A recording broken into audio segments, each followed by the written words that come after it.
College entrance exam में बिल्कुल exact 30 दिन बचे थे और मुझे अपनी आंखों के सामने अपना एग्जाम स्कोर अपने सिर के ऊपर मंडराता हुआ दिख रहा था।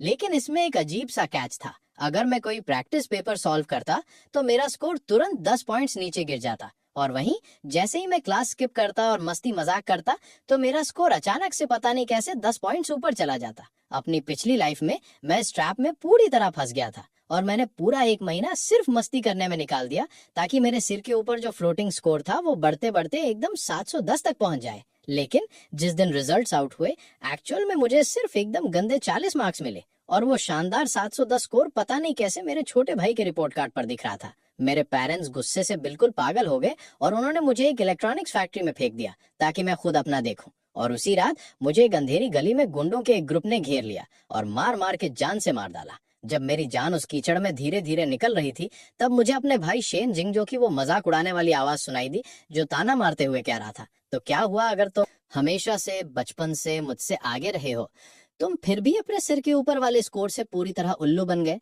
वो वही मोमेंट था जब मुझे आखिरकार समझ आया कि वो फ्लोटिंग एग्जाम स्कोर शुरू से पूरी तरह मेरा भाई ही कंट्रोल कर रहा था।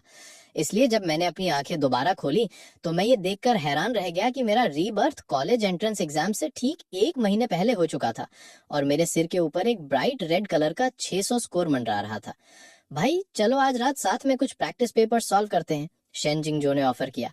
लेकिन जैसे ही मैंने उस पेपर को देखा जो उसने मुझे दिया था, मैंने बिना कोई सब्र दिखाए उसे तुरंत छीन लिया और सीधा आग में फेंक दिया, गुस्से में बुदबुदाते हुए, एग्जाम आने वाले हैं, अब भला क्या घंटा बचा है पढ़ने को, मैं तो चला वीडियो गेम्स खेलने।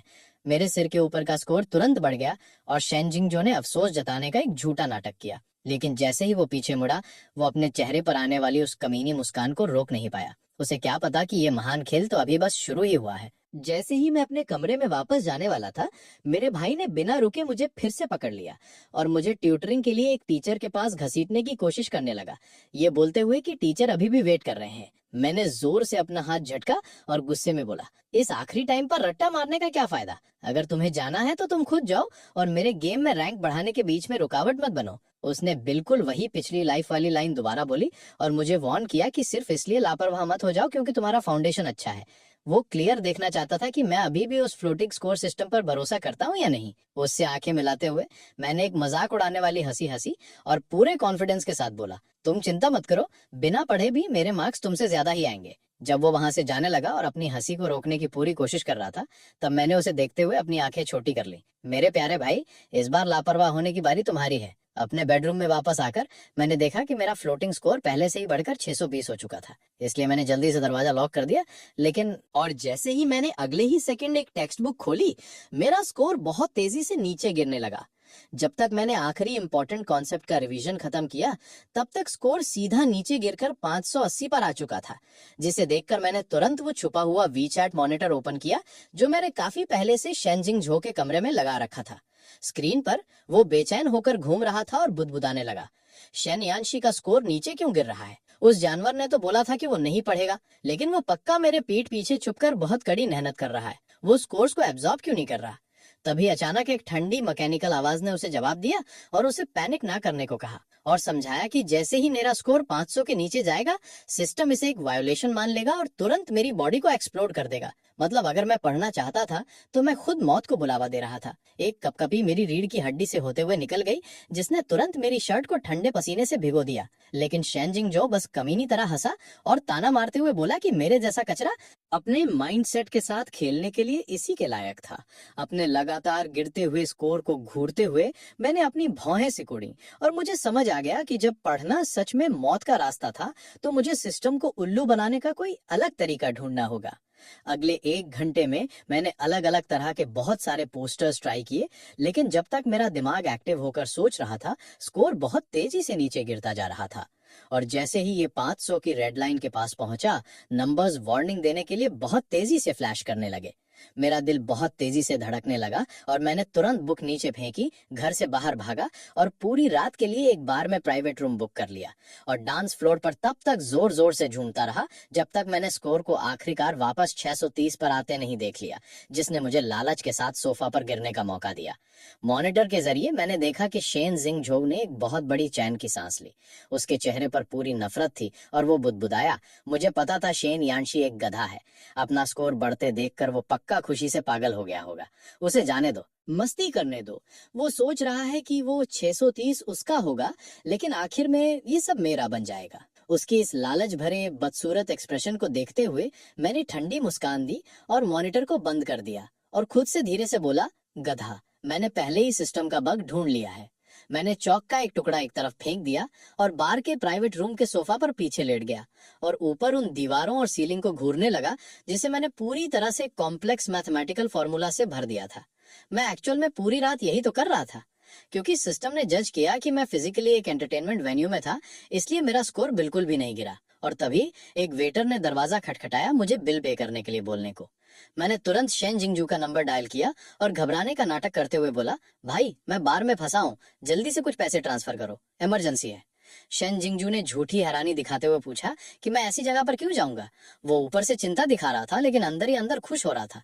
मैंने आराम से जवाब दिया कि मैं तो बस प्रेशर की वजह से थोड़ा रिलैक्स करना चाहता था और मैंने उससे भीख मांगी कि वो हमारे पेरेंट्स को ना बताए और उसे जल्दी से 10,000 युआन ट्रांसफर करने के लिए बोला। उसने बहुत दोगलेपन से मुझे याद दिलाया कि एग्जाम पास आ रहे हैं और मुझे घर आना चाहिए, लेकिन मैंने गुस्से में पलटकर पूछा कि क्या वो पागल है, क्योंकि अगर हमारे पेरेंट्स को पता चला तो वो मुझे घसीट कर वापस पढ़ने बिठा देंगे। प्लीज भाई, मैंने उससे भीख मांगी। मैं बस इन आखिरी कुछ दिनों में मस्ती मजाक करना चाहता हूँ। शेन जिंगजू ने बहुत ज्यादा कन्फ्लिक्टेड होने का नाटक किया मानने से पहले और मुझे 15,000 युआन ट्रांसफर कर दिए, जो कि उसकी पूरी लाइफ की सेविंग्स थी। उसके पैसों के दम पर मैंने पूरे 1 महीने के लिए आराम से खुद को बार में बंद रखा और कॉलेज एंट्रेंस एग्जाम से ठीक 1 दिन पहले ही घर वापस लौटा। पूरी रात जागने की वजह से मेरी आंखें एकदम लाल थीं, जबकि मेरे सिर के ऊपर का स्कोर बढ़ते बढ़ते एक शानदार 710 तक पहुंच गया था। शेन जिंगजू ने मुस्कुराते हुए मुझे मेरा एग्जाम एडमिशन टिकट दिया और बोला कि उसे खुशी है कि मैं आखिरकार वापस आ गया और मेरा एग्जाम मिस नहीं हुआ।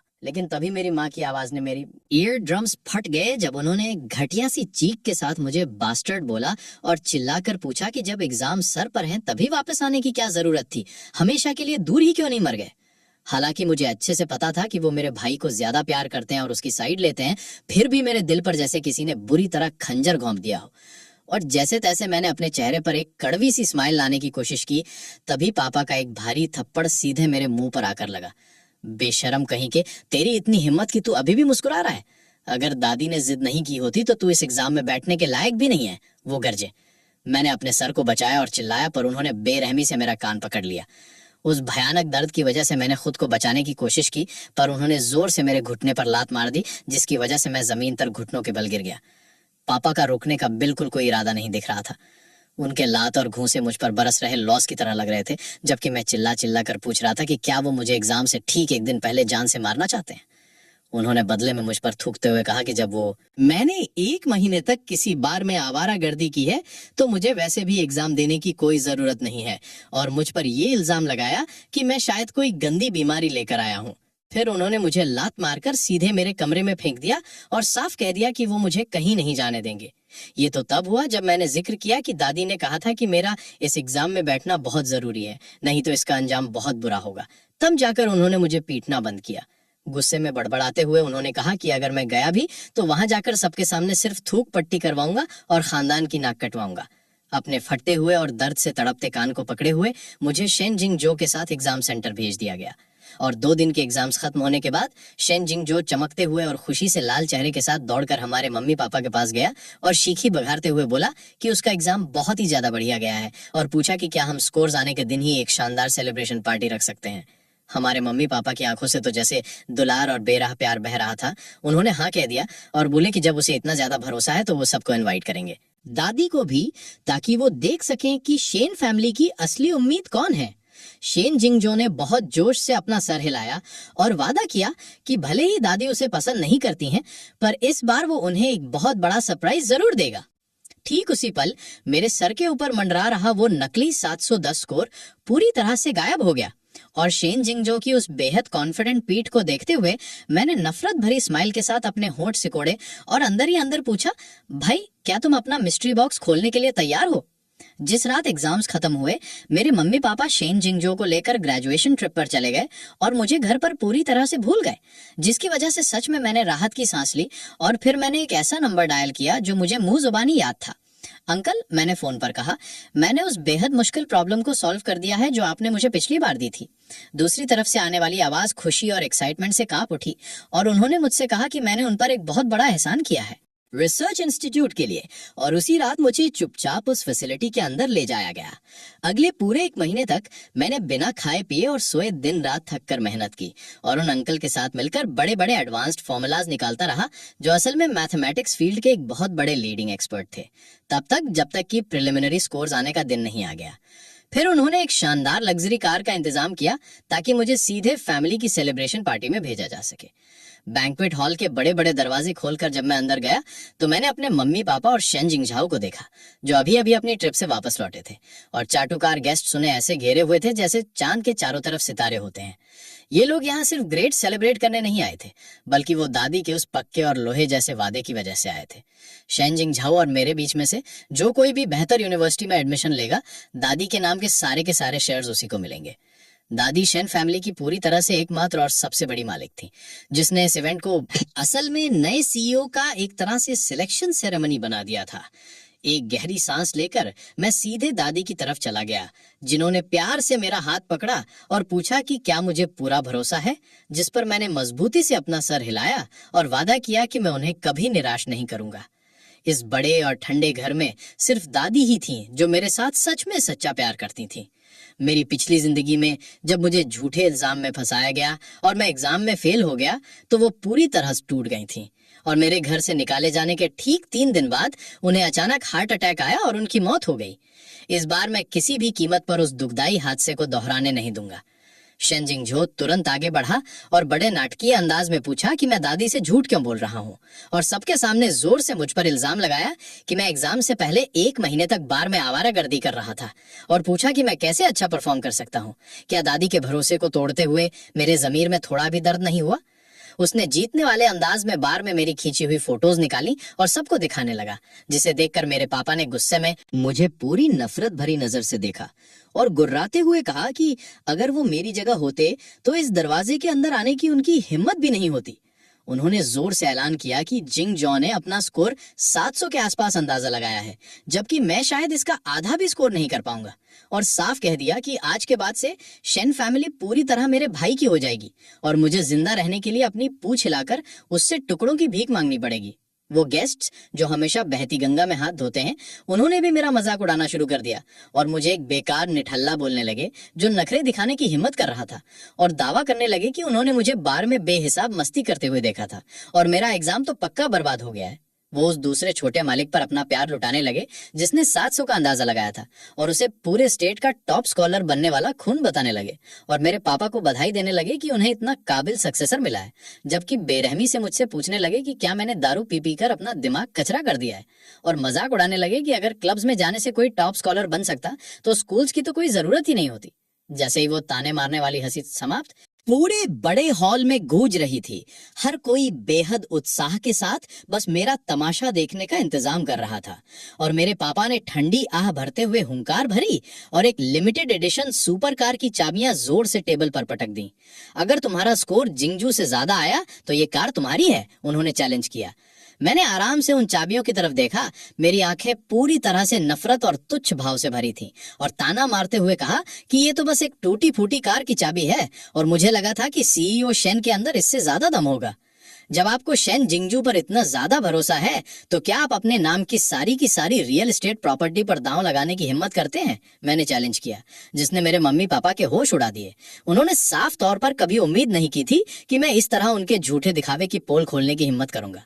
आसपास के गेस्ट्स ने हूटिंग और शोर मचाना शुरू कर दिया और दावा करने लगे कि 700 स्कोर का मतलब टॉप यूनिवर्सिटीज, चिंगहुआ और पीकिंग का पक्का टिकट है, और मेरे पापा को उकसाने लगे कि उन्हें डरना नहीं चाहिए, क्योंकि अगर वो पूरी शेन कंपनी पर भी दांव लगा दें तो एक टुकड़ा उनको टिकट में मिल जाएगा। कचरे का मेरे जैसा कभी जीत ही नहीं सकता।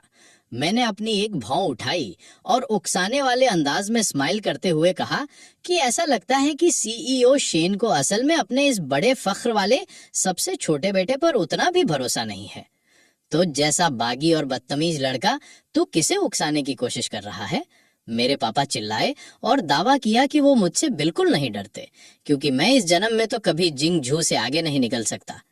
शेन जिंग झू ने अपना सीना फुलाया और पूरी तरह से जीतने वाले अंदाज में दिखते हुए कसम खाई कि वो मुझसे कभी भी नहीं हारेगा। मेरे पापा का गुस्सा आसमान छू गया और उन्होंने तुरंत मौके पर ही इस दाव को कानूनी रूप से नोटराइज करने के लिए अपने लॉयर को बुला लिया और साफ तौर पर ऐलान कर दिया कि आज जो कोई भी बेहतर स्कूल में एडमिशन लेगा, पापा और दादी दोनों के नाम की सारी प्रॉपर्टीज और एसेट्स पूरी तरह से उसी के मालिकाना हक में चली जाएंगी। ठीक उनके बोलते ही college entrance exam score check करने का ऑफिशियल सिस्टम खुल गया और शेन जिंगझो बेहद उत्साह के साथ दौड़कर लैपटॉप के पास गया।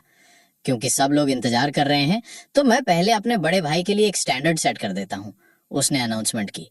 उसका इंडेक्स फिंगर कीबोर्ड पर तेजी से दौड़ा और उसने एंटर की दबा दी। स्क्रीन एक झटके से रिफ्रेश हुई और वहां साफ साफ पूरा टोटल स्कोर एग्जैक्ट 700 दिखने लगा, जिसे देखते ही पूरे वेन्यू के अंदर एक जबरदस्त धूम मच गई और सब खुशी से झूम उठे। लोग चिल्ला रहे थे कि 700 स्कोर तो भगवान जैसा है, छोटे मालिक का पूरे स्टेट में टॉप रैंक आना बिल्कुल पक्का है और शेन खानदान के पुरखों का कोई बड़ा पुण्य जाग उठा है जो ऐसी किस्मत चमकी है। तारीफों की तो जैसे बाढ़ ही आ गई, पर मैंने बस अपनी आंखें सिकोड़ी और अंदर ही अंदर सोचा कि ये 700 का स्कोर असल में मेरा होना चाहिए था। मेरे पापा ने मुझ पर एक बेहद नफरत भरी तिरछी नजर डाली और मुझे हकीकत देखने को कहा और बोले कि अब से इस घर में मुझे अपनी पूंछ दबाकर रखनी होगी, अपने भाई के आगे कुत्ते की तरह रहना होगा और उसके नखरे झेलने होंगे, और धमकी दी कि अगर मैंने कभी भी उसकी राह में रोड़ा बनना चाहा तो वो मेरे पैर तोड़ देंगे। मैंने तो अभी तक अपना स्कोर चेक भी नहीं किया है, आप इतने यकीन से कैसे कह सकते हैं कि मैं उसके आगे कुत्ते की तरह रहूंगा और वो मेरे जूते नहीं उठाएगा? मैंने पलटकर जवाब दिया, जिसकी वजह से मेरे पापा गुस्से से आग बबूला हो गए कि मुझे आसमान और जमीन का फर्क नहीं पता है। पर इससे पहले कि वो अपनी बात पूरी करते, मैंने लैपटॉप पर इतनी जोर से हाथ मारा कि मेरे हाथ में झंझनाहट होने लगी। मेरा गाल अभी भी उस पहले वाले थप्पड़ से जल रहा था और शेन जिंगझो ने तुरंत एक दिल टूटे हुए और बेहद दुख भरे चेहरे का एक्सप्रेशन बनाया और पूछा, भाई क्या ये मानना सच में इतना मुश्किल है कि तुम एक पीस ऑफ ट्रैश हो? तुम इतने जिद्दी क्यों बन रहे हो? उसने गुस्से में लैपटॉप सीधे मेरे सामने धकेल दिया और डिमांड की कि मैं अपना स्कोर चेक करूं ताकि वो मेरी असली ताकत देख सके, और मुझे वार्निंग दी कि अगर मेरा स्कोर ज्यादा नहीं आया तो मुझे उसी वक्त मौके पर घुटनों के बल बैठना पड़ेगा, उसके सामने सर झुकाना पड़ेगा और अपनी गलतियां माननी पड़ेंगी। उस पूरी भीड़ की देखती हुई और फैसला सुनाती आंखों के सामने मैंने आराम से अपना एग्जाम रजिस्ट्रेशन नंबर डाला। वेब पेज ने जंप किया और मेरा टोटल स्कोर सामने आ गया, 50। भीड़ में तुरंत एक सन्नाटा छा गया और फिर अगले ही पल ताने मारने वाली हंसी का एक कान फाड़ देने वाला धमाका हुआ। वो मजाक उड़ाने लगे कि मैं तो सिर्फ बबल्स भरकर पास हुआ हूँ, आंसर्स पर अपनी आंखें बंद करके भी इससे ज्यादा स्कोर कर सकता था, और पूछने लगे कि क्या मेरा दिमाग सीमेंट से भरा हुआ है, और भगवान का शुक्र मनाने लगे कि मैं खानदान का बिजनेस नहीं संभाल रहा हूँ, नहीं तो वो पूरी तरह बर्बाद हो जाता। वो पहले इतना आतंक मचा रहा था, मुझे लगा कि उसने कोई सबसे बड़ा अल्टीमेट मूव छुपा कर रखा है, पर पता चला कि वो तो बस एक बहुत बड़ा मजाक छुपा कर बैठा था। उन्होंने ताना मारा। शेन जिंगझो मेरे सामने आकर खड़ा हो गया और डिमांड करने लगा कि मैं घुटनों के बल बैठ जाऊं, क्योंकि मैं 100 पॉइंट्स भी पार नहीं कर पाया, और बुरी नीयत से ऑफर दिया कि खानदान का फ्यूचर बॉस होने के नाते वो मुझे सबसे अच्छे मेंटल हॉस्पिटल भेजेगा, पर अगर मैं जोर से सर झुकाकर माफी मांगू तो शायद वो दिलदारी दिखाकर मेरा घर पर ही इलाज करवा दे। शेन जिंगझो के बस एक आदेश पर मेरे पापा ने सच में उन बॉडीगार्ड्स का साथ दिया और बेरहमी से मेरे घुटने के पीछे लात मार दी। उस भयानक दर्द ने मुझे जमीन पर एक घुटने के बल गिरने पर मजबूर कर दिया। मैंने बेहद बेबसी से दादी की तरफ देखा, जो मेरी उम्मीद की आखिरी किरण थी, पर उस बूढ़ी औरत ने अपनी पीठ मेरी तरफ घुमा ली, भदकती हुई पूरी निराशा से भरी आंखों के साथ, और एक ठंडी आह भरते हुए कहा, यांगसी, तुमने सच में मेरा दिल तोड़ दिया है और दुख पहुंचाया है। मैंने तुरंत उनसे कहा कि एडमिशन के रिजल्ट्स अभी तक नहीं आए हैं, और एक कम स्कोर का मतलब ये नहीं है कि मेरे पास पढ़ने के लिए कोई स्कूल नहीं है। पर इस बात ने आसपास के लोगों की हंसी को और भी ज्यादा जोरदार और चुभने वाली बना दिया, जहां लोग मजाक उड़ाने लगे कि क्या मैं इस घटिया 50 पॉइंट्स के साथ घर बैठो यूनिवर्सिटी में पढ़ने का प्लान बना रहा हूँ। उन्होंने मुझे एक बेशरम मरूब सुअर बोला जो उबलते पानी से नहीं डरता, और छोटे मालिक की तारीफ करने लगे कि वो बहुत ज्यादा भोले हैं, और कहा कि मेरे जैसे ट्रैश को तो कब का घर से बाहर फेंक दिया जाना चाहिए था। इससे पहले कि मैं खड़े होने की कोशिश भी कर पाता, एक चमकते हुए लेदर के जूते ने बेरहमी से मेरे चेहरे के एक साइड को दबा दिया और जोर से मेरे सर का रुख नीचे कारपेट की तरफ कर दिया, जबकि शेन जिंगझो ने ऊपर से मुझे नीचे देखा और उसकी आवाज से पूरा जहर टपक रहा था जब उसने ऐलान किया, तुम शेन यांगसी हमेशा के लिए एक बेकार पीस ऑफ ट्रैश रहोगे। शेन जिंगझो, इतनी जल्दी खुशी मत मनाओ, मैंने उसके जूते के नीचे से दांत पीसकर कहा। तिंगहुआ और पेकिंग यूनिवर्सिटीज शायद जरूरी नहीं कि तुम्हें लें। वो आतंक मचाकर बेहद घमंड से हंसा और मुझसे बोला कि मैं अपनी कुत्ते जैसी आंखें फाड़ कर देखूं, क्योंकि एडमिशन्स की टीम पहले ही यहाँ आ चुकी है, और कसम खाई कि वो मुझे अपनी इस अनंत शान का खुद गवाह बनाएगा। और फिर जिस दिन उसका एडमिशन होगा, वो खुद मेरे हाथ और पैर तोड़ देगा और मुझे किसी मेंटल असाइलम में सड़ने के लिए फेंक देगा। शेन जिंगझो ने अपना सूट सीधा किया, तुरंत अपने चेहरे पर एक शराफत भरी और नर्म स्माइल चिपकाई और पूरे कॉन्फिडेंस के साथ उन सूट बूट वाले बड़े ऑफिसर्स की तरफ बढ़ा उनका स्वागत करने के लिए। पर ठीक उसी पल जब उसने अपना हाथ आगे बढ़ाया, उसकी स्माइल उसके चेहरे पर ही जम गई। उस लीडिंग एडमिशंस डायरेक्टर ने उस पर एक नजर तक नहीं डाली और उसे पूरी तरह बाईपास करके ऐसे निकल गया जैसे उसका कोई वजूद ही न हो। और मैं समझ गया कि असली खेल अब जाकर शुरू हुआ है। वो डायरेक्टर उस हटती हुई भीड़ के बीच से सीधे निकल गया और बिना किसी गलती के ठीक मेरे सामने आकर रुक गया और अपना हाथ आगे बढ़ाया। हेलो स्टूडेंट शेन यांशी, मैं एडमिशंस डायरेक्टर हूँ चिंगहुआ और पीकिंग यूनिवर्सिटीज के लिए। क्या मैं आपसे पूछ सकता हूँ कि क्या आप हमारे साथ साइन करने का इरादा रखते हैं? उन्होंने बेहद तमीज से पूछा। पूरे हॉल में एक बुरा सन्नाटा छा गया, जबकि शेन जिंगझो दीवानों की तरह आगे कूदा और चिल्लाते हुए बोला, टीचर, आपसे पक्का कोई गलती हुई है। मैं शेन जिंगझो हूँ, मैं हूँ जिसका 700 स्कोर आया है। वो तो एक पीस ऑफ ट्रैश है जिसका सिर्फ 50 स्कोर आया है। एडमिशंस डायरेक्टर ने बेहद गुस्से और चिढ़ में अपनी भौं सिकोड़ी और जोर से उसे झटक दिया। यहाँ बिल्कुल कोई गलती नहीं हुई है, हम खास तौर पर शेन यांशी को ही ढूंढ रहे हैं। मैंने यहाँ आने से पहले उनकी फोटो अच्छे से देखी थी। मेरे लिए उन्हें पहचानने में गलती करना नामुमकिन है। अब तो मेरे मम्मी पापा के भी होश पूरी तरह उड़ गए थे, जबकि शेन जिंगझो का चेहरे का रंग उड़ गया और वो पूरा पीला पड़ गया। उसके होठ बुरी तरह फड़फड़ा रहे थे जब उसने हकलाते हुए कहा कि ये नामुमकिन है कि मेरा 50 स्कोर आया है, और डिमांड करते हुए पूछा कि क्या ये टॉप यूनिवर्सिटी एक इडियट को रिक्रूट करने के लिए पागल हो गई है। डायरेक्टर का चेहरा सख्त हो गया और उन्होंने गुस्से में शेन जिंग को अपने शब्दों पर ध्यान देने की वार्निंग दी। Student Shen Yanshi national scientific research institute के S tier talent introduction programme के एक बेहद खास और जरूरी मेंबर हैं। क्या तुम सच में नेशनल साइंटिफिक रिसर्च इंस्टीट्यूट के फैसले पर सवाल उठा रहे हो? वो गरजे।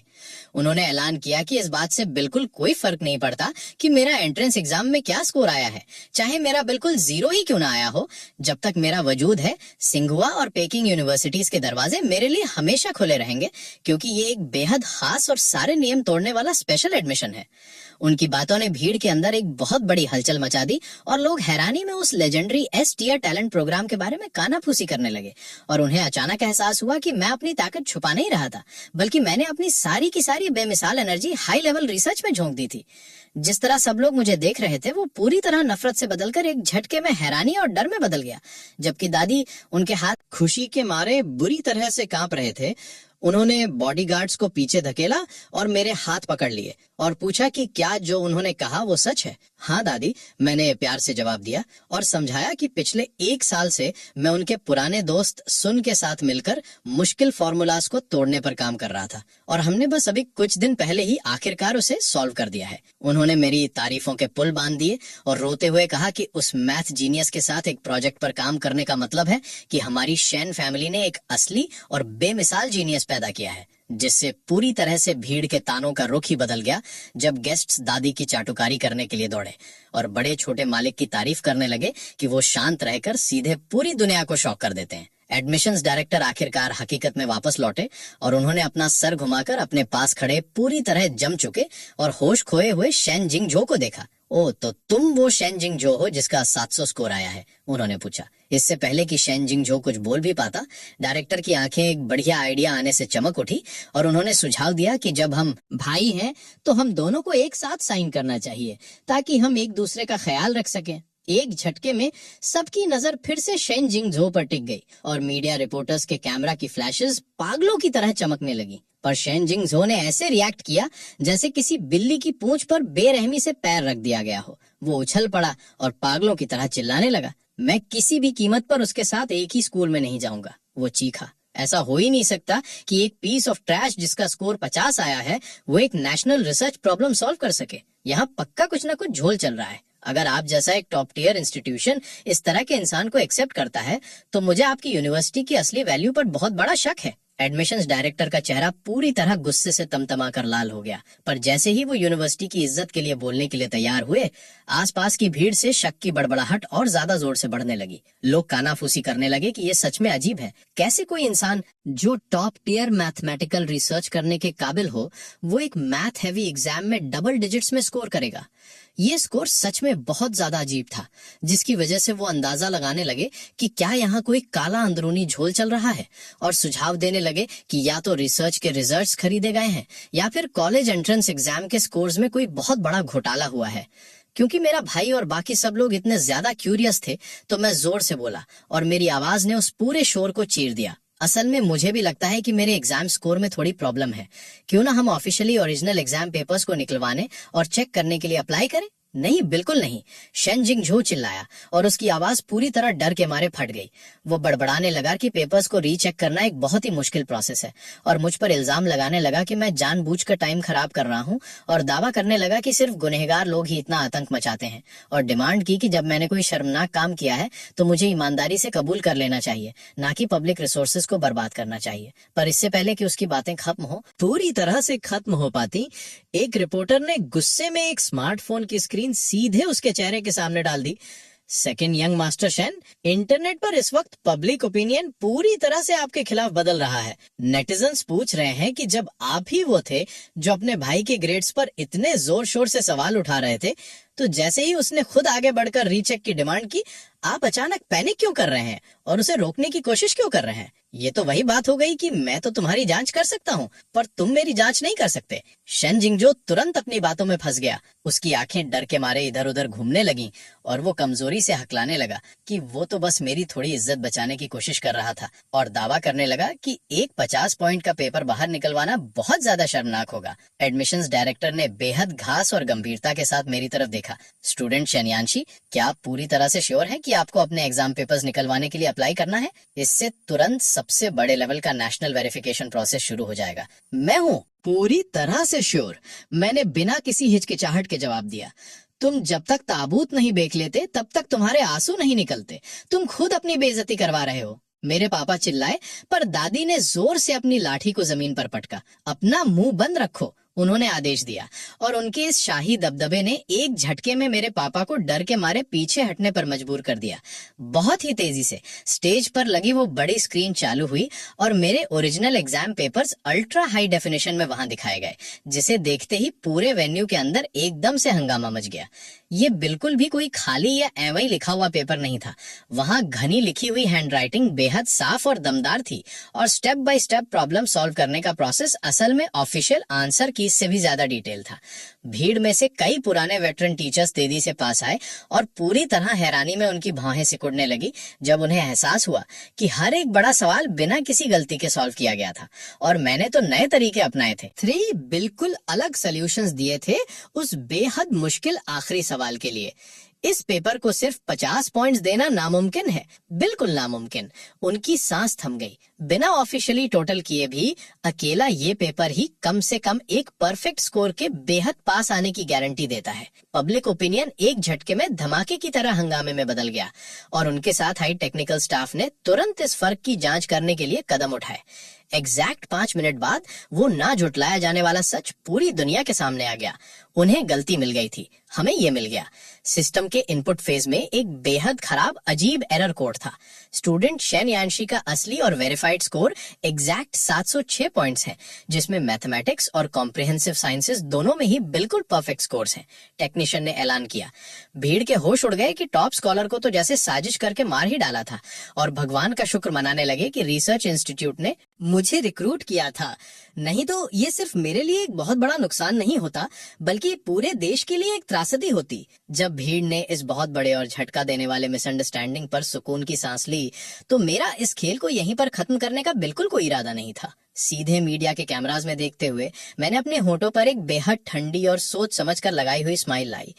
क्योंकि हमने बिना किसी शक के ये साबित कर दिया है कि सिस्टम से बहुत बड़ी गलतियां हो सकती हैं, तो मुझे लगता है कि मेरे पास इस बात पर बहुत बड़ा शक करने के बिल्कुल वैलिड रीजंस हैं कि किसी खास इंसान का परफेक्ट 700 स्कोर भी पूरी तरह से झूठा हो सकता है।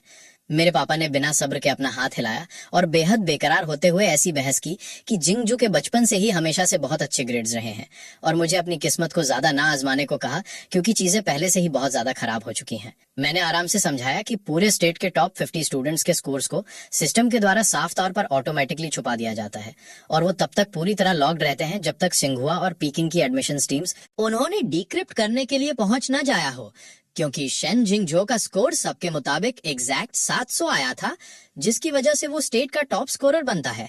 तो आखिर ऐसा कैसे हुआ कि जैसे ही उसने चेक किया उसका स्कोर तुरंत सामने आ गया? क्या वो सिस्टम का सगा बेटा है? मेरी बातों ने एक झटके में भीड़ को उनकी नींद से जगा दिया। उन्हें एहसास हुआ कि मैं बिल्कुल सही कह रहा था। एक असली 700 पॉइंट वाले टॉप स्कॉलर का स्कोर पक्का सिस्टम के द्वारा छुपा दिया जाता। ऐसा बिल्कुल हो ही नहीं सकता था कि वो उसे एक नॉर्मल लैपटॉप पर सीधे चेक कर पाता। इस मशीन के अंदर कोई झोल है। हमें तुरंत शेन जिंगजो के एग्जाम पेपर्स को रीचेक करना चाहिए, भीड़ ने डिमांड की। शेन जिंगजो के चेहरे का सारा रंग उड़ गया और वो एक पेपर की शीट जैसा सफेद पड़ गया और वो दीवानों की तरह आगे कूदा प्रोजेक्टर की वायर को बाहर खींचने के लिए, पर बॉडीगार्ड्स ने तुरंत उसे बेरहमी से जमीन पर दबोच लिया। उस बड़ी स्क्रीन ने इनपुट्स बदले और शेन जिंगजो के जो एग्जाम पेपर्स थे वो पूरी दुनिया के सामने पूरी तरह खुल गए देखने के लिए। एक पल के उस मौत जैसे दम घोंटने वाले सन्नाटे के बाद भीड़ में जोर शोर से चिल्लाने की आवाजें गूंज उठी। ये किस तरह के भूतिया जैसे घसीटे लिखे हुए हैं? हर जगह इतनी बड़ी बड़ी खाली जगह क्यों है? एडमिशंस डायरेक्टर का चेहरा गुस्से के मारे लोहे जैसा नीला पड़ गया। एक एक मल्टीपल चॉइस क्वेश्चन पूरी तरह गलत है और बड़े सवालों के लिए उसने सच में सिर्फ सॉल्यूशन शब्द लिखा है। इस बिल्कुल कचरे पेपर को आखिर कैसे 700 पॉइंट्स मिल सकते हैं? क्या ग्रेडिंग सिस्टम पूरी तरह अंधा हो गया है? टेक्निकल स्टाफ ने गुस्से में उसके असली स्कोर को फिर से कैलकुलेट किया और बेरहमी से आखिरी रिजल्ट का ऐलान किया, जो कि एक घटिया असली टोटल 133 पॉइंट्स था। तो फिर आखिर वो 700 पहले कहां से आया था? भीड़ चिल्लाई, चीटिंग! ये अब तक की सबसे साफ साफ दिखने वाली चीटिंग है जिसका अंदाजा लगाया जा सके। इसकी तुरंत पूरी तरह से जांच होनी चाहिए। थिंगुआ और पेकिंग की एडमिशन टीम ने तुरंत अपने चेहरे के एक्सप्रेशंस गंभीर कर लिए और मौके पर ही फॉर्मली ऐलान कर दिया कि क्योंकि स्टूडेंट शेन जिंगजो एकेडमिक मिसकंडक्ट और इलीगल एक्टिविटीज के संगीन मामले में सस्पेक्टेड था, सिंघुआ यूनिवर्सिटी उसकी एडमिशन क्वालिफिकेशंस को हमेशा के लिए रद्द कर रही थी और इस पूरे इंसिडेंट की रिपोर्ट तुरंत नेशनल डिपार्टमेंट ऑफ एजुकेशन को भेज रही थी।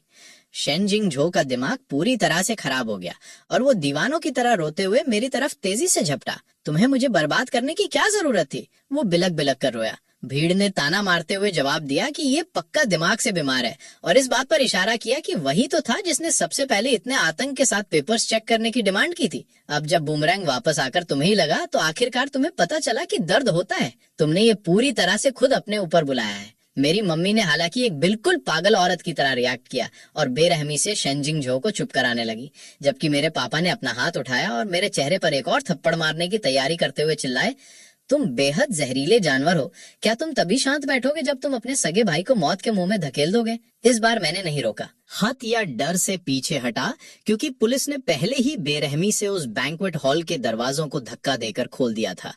अपनी उंगली सीधे शेन जिंगजो पर टिकाते हुए मैंने बिल्कुल ठंडी और शांत आवाज में कहा, ऑफिसर्स, मैं ऑफिशियली शेन जिंगजो के खिलाफ रियल नेम रिपोर्ट दर्ज कर रहा हूं कि उसने बाहर के लोगों के साथ मिलकर नेशनल कॉलेज एंट्रेंस एग्जाम के डेटा में गैर कानूनी तरीके से बदलाव किया और एक बहुत बड़ा एग्जाम फ्रॉड किया है। मेरे पापा ने आतंक मचाने और उन्हें रोकने की कोशिश की, पर पुलिस ने एक झटके में उनके हाथ पीछे मरोड़ दिए और उन्हें सख्ती से वार्निंग दी। क्या कर रहे हो? क्या तुम भी हमारे साथ स्टेशन चलना चाहते हो? शेन जिंगजो का चेहरा मरी हुई राख जैसा दिख रहा था, पर फिर भी वो बेहद निराशा में पागलों की तरह इस बात से इनकार करने की कोशिश करते हुए चिल्लाया, मैंने ये नहीं किया। मैं सीधे उसके पास गया और मजाक उड़ाते हुए धीरे से कहा, छोटे भाई, ध्यान रखना कि सब कुछ ईमानदारी से कबूल कर लेना ताकि थोड़ी कम सजा मिले। शेन जिंगजो को पुलिस के द्वारा बिना किसी इज्जत के रोते और चिल्लाते हुए घसीट कर बाहर ले जाया गया हमारे सामने, पेरेंट्स को उसे बचाने के लिए पुकारते हुए पूरे रास्ते दरवाजे तक।